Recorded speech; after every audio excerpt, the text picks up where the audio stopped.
Race for the Cure in its 22nd year, but this year a little bit of a change. The race will be held at the brand new Baxter Arena. That's a big change, I'd say. The most moving element remains seeing hundreds of breast cancer survivors gather for a photo pre-race.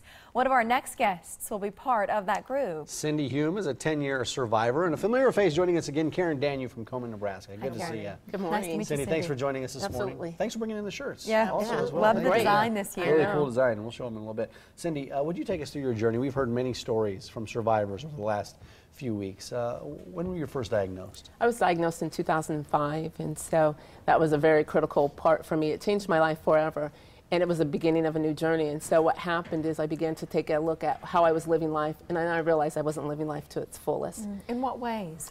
In what ways? I wasn't volunteering, I wasn't giving back. I kind of stopped that. You know, we all get busy, and so I began to just kind of shift things and prioritize things differently, and so I began to change the way that I looked at things. You were diagnosed. Talk about the battle with cancer and the treatments you went through. I went through 9 months of Herceptin, which just hit the market. It was a brand new drug, and it basically goes out and gets just the bad stuff. It doesn't hit the good stuff. And then I had a mastectomy, a partial mastectomy. I had chemo, I had heart damage. I pretty much did it all that time. And so I remember even talking to my daughter, who was 10 at the time. She's 20 now, so I'm a 10-year survivor.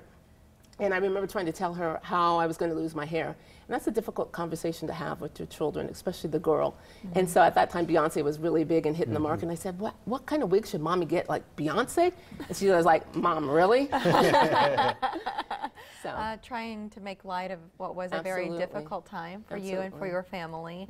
And you were talking about volunteerism kind of coming into focus for you throughout that, and you continued to be involved with Komen, Nebraska. So on October 4th, give us an idea of what that day looks like for you. Oh, it's going to be an awesome day. I'll be there at, what, 4:30 in the morning. Oh, wow. Actually setting up a table and then actually working the whole event through the entire time. And then we'll meet over at Stinson Park and have some more fun. And what's great about this event, it's a family event. And so we encourage family and friends to come out. And my family will be there at 5 o'clock. They'll all be there, right? The drill. Yeah, for survivors, though, talk about the impact that this event has on survivors. What does it mean? It's so critical to us. And one thing that I mentioned is that it fills our bucket. It fills my bucket. And so when you press in and you give a little bit more, it fills our bucket to have family and friends come and support us that day. And we know that Komen's doing a great job with mission. And so having that all around us is so critical. I cry every time like a baby, every time I cross that line. So when I challenge myself, what can I do more? How can I give more? How can I press in a little bit more? Oh, Karen, she's got such a powerful story. She does. Komen, Nebraska has without a doubt impacted survivorship, and so we talk about raising money and where does it go. Could you speak to the survivorship part of that? Sure. You know, we have a couple programs here in Nebraska that are just for survivors. They're grantees. The YMCA, the Live Strong program. A Time to Heal is a wonderful 12-week program for women or any survivor for the, emotional, spiritual, and physical rehab so that you can be your best person forward, because like Cindy said, this changed your life.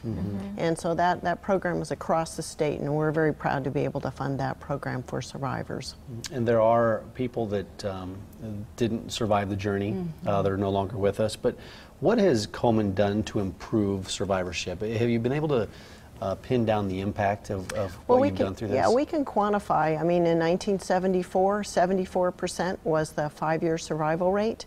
Now in this year, it's 99% at the 5-year rate if detected early. Wow, it's incredible. This is video from last year's Race for the Cure.